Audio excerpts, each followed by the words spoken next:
Victor Hernandez Cruz.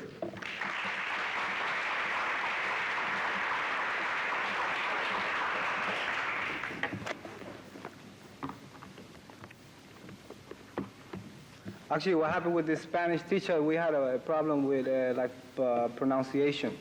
My pronunciation was better than his. He was very envious, you know. But I finally had to leave that school. Went very far from that place.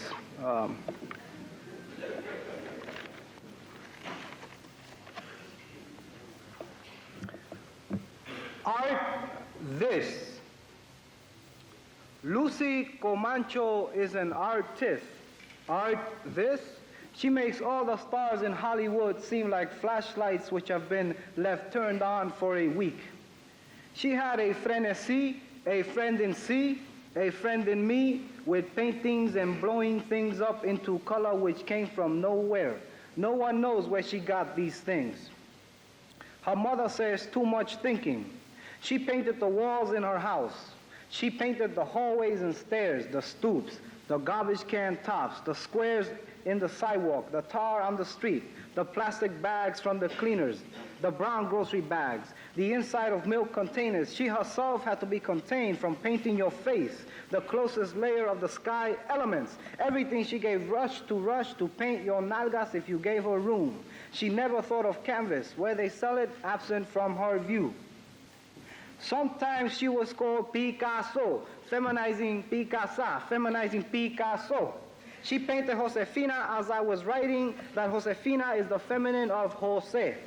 Joses, who are also known to go under the nicknames of Cheos or Pepes. And so Josefina got tagged on her the name Pepa, which is female for Pepe. And she dug that Pepa, for if you look close, the other name Jose y Fina means Jose and thin, or sounds like oficina, like Jose office.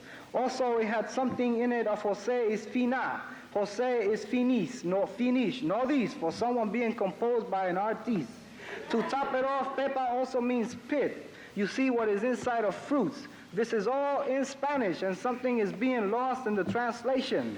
Just like you lose your natural color when you leave a tropical country and come to a city where the sun feels like it's constipated, asks Lucy Comancho. She knows about all this. Art this, artiste.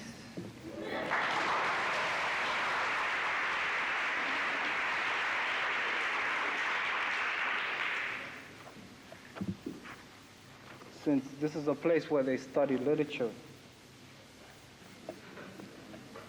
I was looking at the Old English and thought of taking it out of the coffin.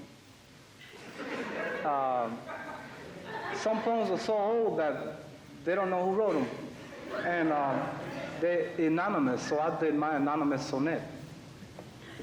And if I live in those olden times, with a funny name like Choicer or Henry Howard, Earl of Surrey, what chimes? I would only have to search for rhymes. Forget about blend and surprise, be always using the words alas and half. And not even knowing that that was my path. Just think, on the Lower East Side of Manhattan, it would have been like living in Saturn. Alas, the projects have not covered the river. Thou seest, thou seest vision to make thee quiver. Had I been delivered to that wilderness so past, I would have been the last one in the dance to go. Taking note, the minuet, so slow. All admire my taste within the mambo of much more haste.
O light invisible, we praise thee, too bright for mortal vision. O greater light, we praise thee for the less.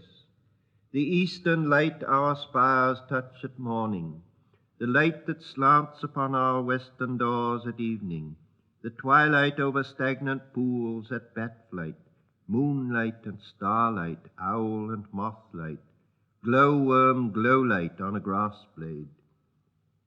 O light invisible, we worship thee. We thank thee for the lights that we have kindled, the light of altar and of sanctuary, small lights of those who meditate at midnight, and lights directed through the colored panes of windows, and light reflected from the polished stone, the gilded carven wood, the colored fresco. Our gaze is submarine. Our eyes look upward and see the light that fractures through unquiet water. We see the light, but see not whence it comes. O light invisible, we glorify thee. In our rhythm of earthly life, we tire of light. We are glad when the day ends, when the play ends, and ecstasy is too much pain. We are children quickly tired, children who are up in the night and fall asleep as the rocket is fired, and the day is long for work or play. We tire of distraction or concentration.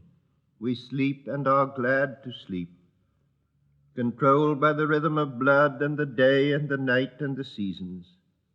And we must extinguish the candle, put out the light and relight it. Forever must quench, forever relight the flame. Therefore we thank thee for our little light that is dappled with shadow. We thank thee who hast moved us to building, to finding, to forming at the ends of our fingers and beams of our eyes. And when we have built an altar to the invisible light, we may set thereon the little lights for which our bodily vision is made. And we thank thee that darkness reminds us of light. O light invisible, we give thee thanks for thy great glory.